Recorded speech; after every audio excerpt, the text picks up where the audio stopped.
Let's go to Canberra now and catch up with One Nation Leader Pauline Hanson. Pauline, thanks for joining us. What a shambolic day it's been in the nation's capital when it comes to these detainee laws. The Coalition and yourself and others don't want to pass them through the Senate yet. Why not? Because we believe there should be a Senate inquiry into it. Also the Greens, they supported it as well, and it has to, Chris. I'm sick of seeing this government, this Labor Albanese government, put up legislation that is not scrutinised and we don't know what's in it.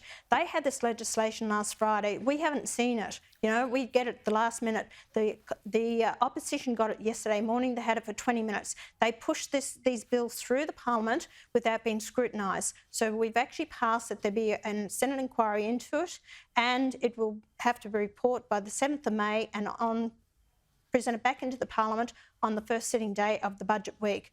We're sick and tired of band-aiding everything, and then if they don't get it right, then we're in more strife than not, because then you've got more legal challenges. As they said, there is no hurry to rush it through. And I was told by the opposition that the current case before the courts at the moment with this Iranian man who's claiming now to be a homosexual, it's not the reason for this quick decision to be made. So there is time. Let's get it right and not create more havoc.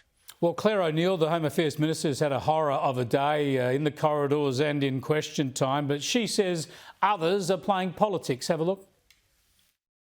We're very disappointed that the Liberals have decided to stymie our government's efforts. Peter Dutton always says no. Peter Dutton always plays politics, and Peter Dutton refuses to act in the national interest.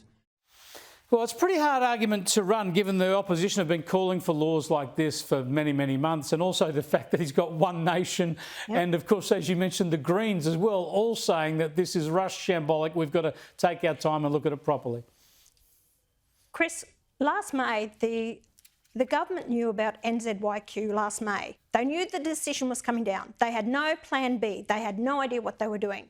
Then they released them all from the one decision was based on NZYQ to be released from the Parliament. Then, not released from Parliament, released from detention. Then they released the 149. Now they had no plan whatsoever.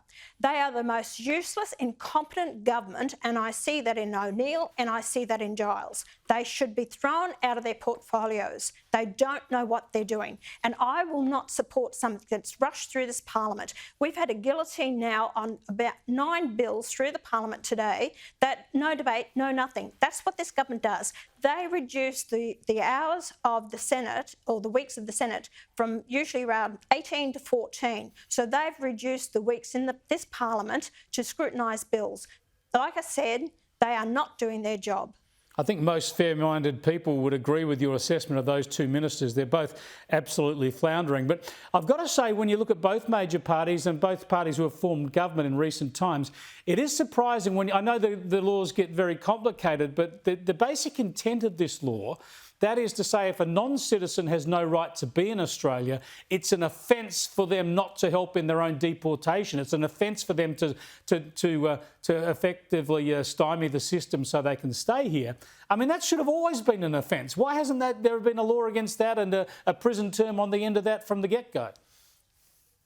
That's right. And see, what I've put up amendment to that, they're saying between 1 to 5 years. So if they don't work with the government to help their own deportation, that's under the grounds that they have no further rights to stay in this country. They have not been found to be a refugee, have rights to stay in the country, apply to stay here, and they don't have a current visa to stay in the country. So they've made it 1 to 5 years. I said, why don't you make it 25 years? I spoke to you about this when with the detainees.